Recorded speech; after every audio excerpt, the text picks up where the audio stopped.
والصلاة والسلام على من اصطفى أما بعد. قال الله تعالى بعد أعوذ بالله من الشيطان الرجيم: يا أيها الذين آمنوا اصبروا وصابروا ورابطوا واتقوا الله لعلكم تفلحون. صدق اللہ العظیم. اسٹیج پر رونق افروز معزز شخصیات حضرت مولانا مفتی افتخار قاسمی صاحب، حضرت مولانا ابو طالب رحمانی صاحب، دیگر ارکان بورڈ اور مختلف جماعتوں کے اور مسالک کے نمائندگان اور آپ تمام بھائیوں اور پیاری بہنوں، وقف سے جڑی ہوئی باتیں اور وقف قانون 2025 سے متعلق دو اہم گفتگو آپ نے سنی ہے. ہماری بہن جلیسہ یاسین صاحبہ نے وقف قانون پر اچھی روشنی ڈالی، اور ابھی مولانا ابو طالب رحمانی صاحب نے وقف سے جڑے ہوئے اور ملکی حالات سے جڑے ہوئے مختلف موضوعات پر آپ سے گفتگو فرمائی. وقت کم ہے اور ضروری باتیں آپ سے عرض کرنی ہیں. بنیادی بات یہ سمجھنے کی ہے کہ اسلام میں وقف کی حیثیت اور اہمیت کیا ہے. اللہ تعالیٰ نے ہمیں جو دین عطا فرمایا، اس دین کی یہ تعلیم ہے کہ ہم اللہ کے دیے ہوئے میں سے کچھ حصہ اللہ کے دین کے لیے، اللہ کی مخلوق کے لیے خرچ کریں. اللہ کی راہ میں جو صدقہ اس طرح کیا جائے کہ اس کی اصل باقی رہے اور اس کی آمدنی سے لوگ فائدہ اٹھائیں، اسے وقف کہتے ہیں. اور وقف نہ خریدا جائے گا، نہ بیچا جائے گا، نہ ہبہ کیا جائے گا، اور نہ اس میں ایسا تصرف کیا جائے گا جو وقف کی حیثیت کو ختم کر دے. اللہ تعالیٰ نے اس امت کو یہ حوصلہ بخشا کہ انہوں نے اپنی حق حلال کی کمائی اللہ کی راہ میں دی. اور چونکہ یہ ہماری بہنوں کا اجلاس ہے، اس لیے میں یہ بتانا چاہوں گا کہ مردوں نے جو اوقاف انجام دیے وہ تو دیے، لیکن ہماری بہت سی بہنوں نے اسلامی تاریخ کی ہماری خواتین نے اللہ کی راہ میں اپنی جائیداد، اپنی زمینیں، قیمتی چیزیں وقف کی. حضرت خدیجہ رضی اللہ عنہا کے بارے میں آپ پڑھیے کہ وہ کس قدر سخی خاتون تھیں. انہوں نے اپنا مال، اپنی جان، اپنی صلاحیت سب ہمارے آقا حضرت محمد صلی اللہ علیہ وسلم پر نچھاور کر دی. ہمیں سیرت کی کتابوں میں یہ بات ملتی ہے کہ حضور صلی اللہ علیہ وسلم ایک مرتبہ گھر تشریف لائے اور آپ کے چہرے پر رنج و غم کے آثار تھے. حضرت خدیجہ رضی اللہ عنہا نے پوچھا، سرتاج کیا ہوا؟ حضور نے ارشاد فرمایا کہ خدیجہ، مکے میں بہت سے غریب ہیں، مفلس ہیں، پریشان حال ہیں، ان کو دیکھ کر میرا دل رنجیدہ ہوتا ہے. حضرت خدیجہ بہت مالدار خاتون تھیں. انہوں نے کہا، سرتاج تشریف رکھیں. اندر گئیں اور بہت ساری اشرفیوں کی درہم و دینار کی تھیلیاں لے کر آئیں اور حضور کے سامنے ڈھیر لگایا اور کہا، اللہ کے رسول صلی اللہ علیہ وسلم، یہ مال آپ کا ہے، جہاں جی چاہے آپ اس کو خرچ فرما دیں۔ حضور صلی اللہ علیہ وسلم کا چہرہ خوشی سے دمک اٹھا۔ آپ اندازہ کیجئے کہ کس قدر سخاوت ہے، اللہ کی راہ میں خرچ کرنے کا جذبہ ہے۔ حضرت عائشہ رضی اللہ عنہا ہیں، ایک موقع پر حضرت امیر معاویہ نے ان کو 30,000 درہم بھیجے اور اسی وقت انہوں نے تقسیم شروع کی اور سارا مال تقسیم فرما دیا۔ خود روزے سے تھی، افطار سے پہلے خادمہ نے کہا 30,000 درہم آئے، اگر آپ 2-4 درہم ہمیں بھی دے دیتی تو گھر میں آج کچھ کھانا بن جاتا۔ آپ کے لیے افطار کے لیے کوئی چیز موجود نہیں ہے۔ حضرت عائشہ رضی اللہ عنہا نے کہا اگر تم اس وقت یاد دلا دیتی تو میں ضرور دے دیتی، لیکن اب تو ہم نے تقسیم کر دیا۔ آپ اندازہ کیجئے 30,000 درہم اور سب کا سب تقسیم کر دیا، ایک وقت میں بانٹ دیا۔ اسی طرح ہارون الرشید کی ملکہ ہیں، زبیدہ نام ہے، انہوں نے حاجیوں کے لیے، عمرہ کرنے والوں کے لیے نہر بنوائی۔ آپ پڑھیے تاریخ کی کتابوں میں، حیرت ہوگی کہ اس زمانے میں 20 لاکھ دینار خرچ ہوا۔ دینار سونے کا ہوتا ہے، ایک دینار 10 گرام سونا۔ اندازہ کیجئے کہ 20 لاکھ دینار کی قیمت کیا ہوگی، آج کے وقت میں اس کی مالیت کیا ہوگی۔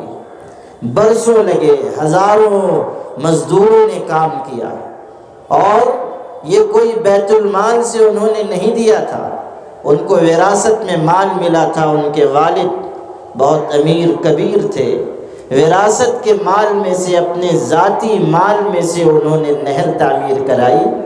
اور یہ بھی آپ کو معلوم ہونا چاہیے کہ 1200 سال تک اس نہر سے لوگوں نے فائدہ اٹھایا۔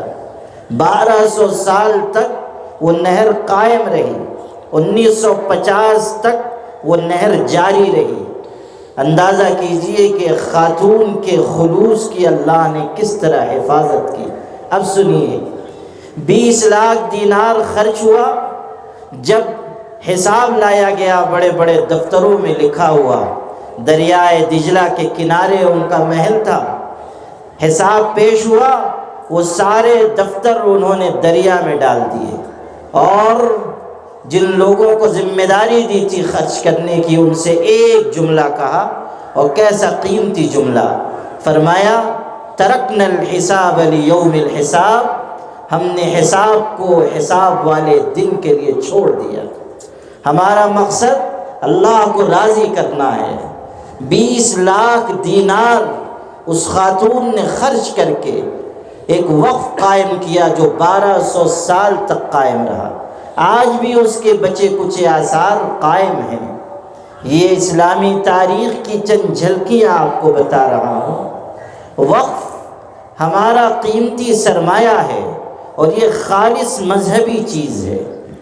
یہ جو وقف بورڈ بنے ہوئے ہیں یا وقف کا قانون بنا ہوا ہے، یہ مینجمنٹ کے لیے ہے، یہ کنٹرول کرنے کے لیے ہے، یہ اوقاف کی حفاظت کے لیے ہے، یہ اوقاف کو سجانے سنوارنے کے لیے ہے۔ وقف کا قانون اس لیے نہیں ہے کہ وقف کو برباد کیا جائے، وقف کا قانون اس لیے نہیں ہے کہ خیانت کرنے والوں کے لیے راہیں کھول دی جائیں، وقف کا قانون اس لیے نہیں ہے کہ ہمارے باپ دادا کی دی ہوئی جائیدادیں بڑے بڑے ارب پتی اور کھرب پتی لوگوں کے قدموں میں لے جا کر نچھاور کر دی جائیں۔ اگر یہ منشا ہے کہ وقف جائیدادوں کا ستیہ ناش کیا جائے، تو اس امت کو، جو اس پورے ملک میں ایک مضبوط امت کی حیثیت رکھتی ہے، ایک جٹ ہو کر، یک آواز ہو کر یہ کہنا چاہیے کہ ہم اپنے باپ دادا کی جائیدادوں کو اس طرح مٹی میں ملتے ہوئے نہیں دیکھ سکتے ہیں۔ ہمیں پوری قوت سے یہ بات کہنی چاہیے کہ وقف جائیدادوں کی حفاظت ہمارا دینی اخلاقی فریضہ ہے، اور اگر حکومت اسے جرم قرار دیتی ہے تو ہم 1000 بار یہ جرم کرنے کے لیے تیار ہیں۔ ہمیں صاف کہنا چاہیے کہ وقف جائیدادوں کو ہم یوں بے یار و مددگار نہیں چھوڑ سکتے، اور یہ جو طرح طرح کی کوششیں اور تدبیریں کی جا رہی ہیں اور الگ الگ راستوں سے وقف جائیدادوں کے گرد گھیرا تنگ کیا جا رہا ہے، ہم اسے کسی قیمت پر قبول نہیں کریں گے۔ ہماری بہنوں کو بھی پوری قوت سے یہ بات کہنی چاہیے کہ وقف جائیداد کا معاملہ ہمارا مذہبی معاملہ ہے، ہمارا شرعی معاملہ ہے۔ جو لوگ یہ کہتے ہیں کہ وقف کا معاملہ مینجمنٹ کا ہے، وقف بورڈ کا ہے، مذہب سے جڑی ہوئی چیز نہیں ہے، وہ غلط کہتے ہیں۔ یا تو وہ لا علم ہیں اور یہ جان بوجھ کر لوگوں کو گمراہ کرنا چاہتے ہیں۔ یہ خالص مذہبی اور شرعی چیز ہے، اور ہم اس ملک میں اپنے مذہب کی آزادی کے ساتھ جینا چاہتے ہیں۔ ہم یہ نہیں چاہتے کہ جانوروں کی طرح صرف ہم کو غذا مل جائے، سر چھپانے کی جگہ مل جائے اور بس۔ ہماری زندگی اللہ کے دین سے جڑی ہوئی ہے، ہماری زندگی اسلام سے جڑی ہوئی ہے، شریعت مطہرہ سے جڑی ہوئی ہے۔ ہمیں یہ حکم دیا گیا ہے ثم جعلناك على شريعة من الأمر فاتبعها ولا تتبع أهواء الذين لا يعلمون۔ ارشاد ہوا کہ یہ راستہ تم کو بتا دیا گیا اور یہ دین تم کو دے دیا گیا، بس اس کے پیچھے چلو، شریعت مطہرہ کی پابندی کرو، اللہ تعالیٰ کے احکامات کو قبول کرو، پیغمبر کی سنت کو اور ان کے راستے کو سینے سے لگاؤ۔ یا ایھا الذین آمنوا اطیعوا اللہ واطیعوا الرسول، اللہ کا حکم مانو، پیغمبر کا حکم مانو۔ کامیابی کی شاہ کلید اور سرخروئی کا نسخہ اگر ہے تو یہی کہ وَمَن يُطِعِ اللَّهَ وَرَسُولَهُ وَيَخْشَ اللَّهَ وَيَتَّقْهِ فَأُولَئِكَ هُمُ الْفَائِزُونَ۔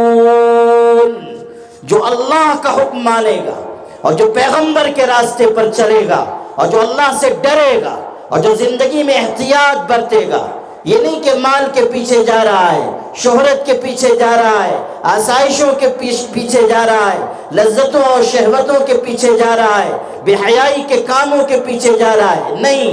یخشی اللہ ویتقی فاولئک هم الفائزون، خشیت اس کے دل میں ہو اور تقوی کا دامن وہ تھامے رہے، اللہ سے ڈرتا رہے، ہر وقت اس کو یہ احساس ہو کہ میرا اللہ مجھ کو دیکھ رہا ہے۔ الم یعلم بان اللہ یرا، کیا انسان نہیں جانتا کہ اللہ کی اس پر نگاہ ہے، اس کے اقوال کو اللہ سن رہا ہے، اس کے احوال کو جان رہا ہے۔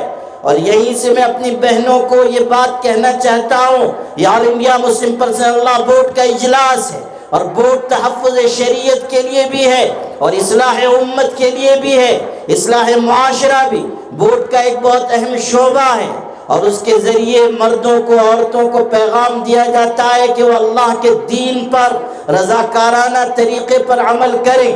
اس لیے میں اپنی بہنوں سے یہ کہنا چاہتا ہوں کہ آج کے ان بدلے ہوئے حالات میں اگر ہمیں اللہ کی مدد درکار ہے، اس کی نصرت درکار ہے، اگر ہم یہ چاہتے ہیں کہ ہم اللہ تعالیٰ کی رحمت کے سائے میں زندگی گزاریں، تو ہماری ذمہ داری بنتی ہے کہ ہم اللہ کی راہ پر چلیں، بے حیائی کو چھوڑیں، ارتداد کی لہروں سے اپنے آپ کو بچائیں، اپنی بچیوں کے مستقبل کی حفاظت کریں۔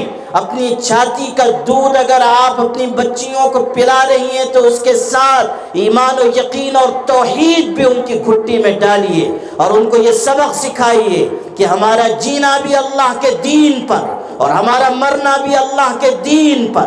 سلام ہو ان ماؤں پر کہ جنہوں نے آج اس گئے گزرے دور میں ساری دنیا کے مسلمانوں کو بتایا کہ ماؤں کو کیسا بہادر اور صاحب ایمان ہونا چاہیے۔ وہ ہماری فلسطینی مائیں جو آج اپنی اولادوں کو اللہ کے دین کی راہ میں قربان کر رہی ہیں، وہ جو عزم و عزیمت کی ایک مثال بن کر کھڑی ہوئی ہیں، وہ جو دنیا کو بتا رہی ہیں کہ تم ہمارے جسموں کو تم مار سکتے ہو، مگر ہمارے ایمان و یقین کو شکست نہیں دے سکتے، جو یہ بتا رہی ہیں کہ تم ہماری عمارتوں کو گرا سکتے ہو مگر ہماری حیا اور عفت کی چادر ہم سے چھین نہیں سکتے ہو۔ اے غیرت مند ماں اور بہنوں، آل انڈیا مسلم پرسنل لا بورڈ آپ کے دلوں کے دروازوں پہ دستک دے رہا ہے کہ اس ملک میں آپ کو بھی توحید کا علم بردار بن کر جینا ہے، ایمان کی سلامتی کے ساتھ جینا ہے، حیا اور شرم و عفت کی چادر اوڑھ کر جینا ہے۔ دنیا کو جس راستے پر جانا ہے وہ جائے، مگر آپ کی راہ حیا کی ہے، عفت کی ہے، پاک دامنی کی ہے، اللہ پر لازوال یقین کی ہے، اپنی نسلوں کی بہترین تربیت کی ہے۔ آپ یقین مانیے کہ ایک مسلمان ماں اگر اپنے دائیں ہاتھ سے پالنا اور جھولا ہلا سکتی ہے تو اپنے بائیں ہاتھ سے سارے عالم کو ہلا سکتی ہے، وہ سارے ملک کو ہلا سکتی ہے، وہ ساری کائنات کو ہلا سکتی ہے۔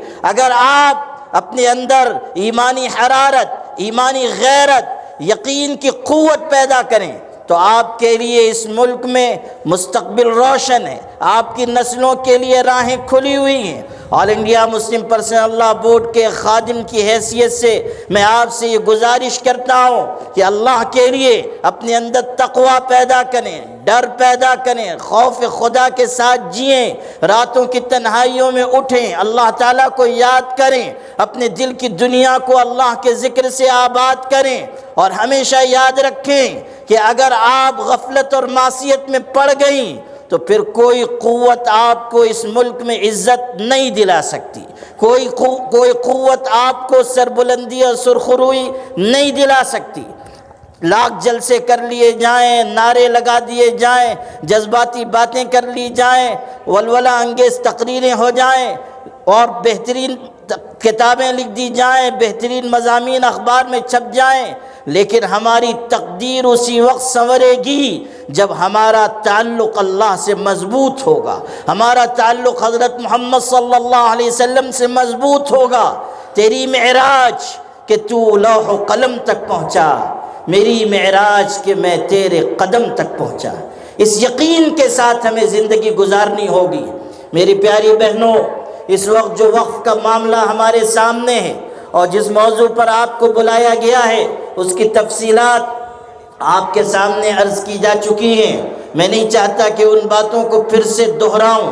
مجھے خوشی ہے کہ حضرت مولانا افتخار صاحب، مولانا مقصود عمران رشادی صاحب اور جناب فیاض شریف صاحب اور یہاں کے ارکان بورڈ اور مختلف جماعتوں اور مسالک کے ذمہ داران سب نے مل کر بہنوں کے بہت سارے اجلاس اس اجلاس کی تیاری کے عنوان سے پورے بنگلور میں کیے اور اس میں بڑی تعداد میں بہنوں نے شرکت کی۔ آپ سب کو بھی آپ کے عزم و عزیمت کو، آپ کے دین و ایمان سے ارتباط کو میں سلام عقیدت پیش کرتا ہوں کہ آپ نے مردوں سے زیادہ اس تحریک میں حصہ لیا اور آپ مسلم پرسنل لا بورڈ کی آواز بن کر سامنے آئیں۔ اسی طرح ہمارے فیاض شریف صاحب اور ان کی اہلیہ سلمہ بہن اور دیگر خواتین نے اور یہاں کی پوری ٹیم نے، مسلم پرسنل لا بورڈ سے جڑے ہوئے لوگوں نے جس طرح محنت کی ہے، ان سب کا شکریہ ادا کرنا بھی میں اپنی ذمہ داری سمجھتا ہوں۔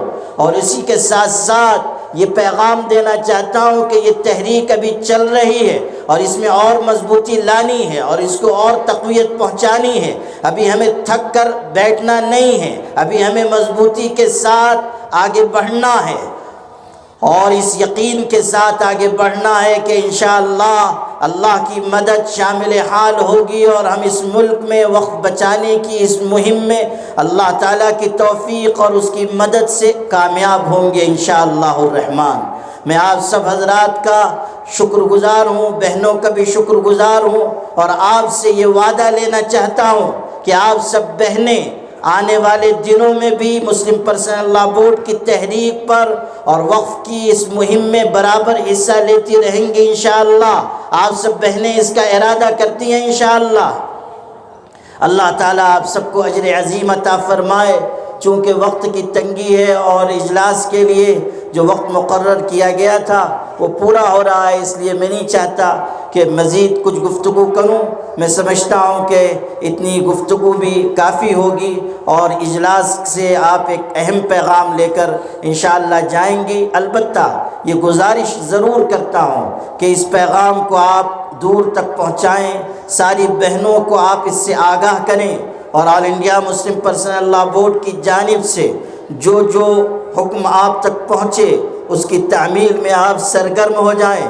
ہمیں یہ بھی خوشی ہے کہ یہاں بہنوں میں اصلاح معاشرہ کا ایک اچھا کام شروع ہو چکا ہے، اور ابھی نو منتخب member All India Muslim Personal Law Board کی اہلیہ فیاض شریف صاحبہ، انہوں نے اصلاح معاشرہ کے سلسلے میں بھی یہاں کے علماء کرام کی رہنمائی میں ماشاءاللہ اچھا کام کیا ہے، اور آئندہ بھی امید ہے کہ یہاں کے سرگرم متحرک فعال علماء کرام بھی، دانشوران قوم و ملت بھی، اور ہماری بہنیں بھی اصلاح معاشرہ کے کام کو بھی اور بورڈ کی تحریکات کو بھی مضبوطی بخشیں گی انشاءاللہ۔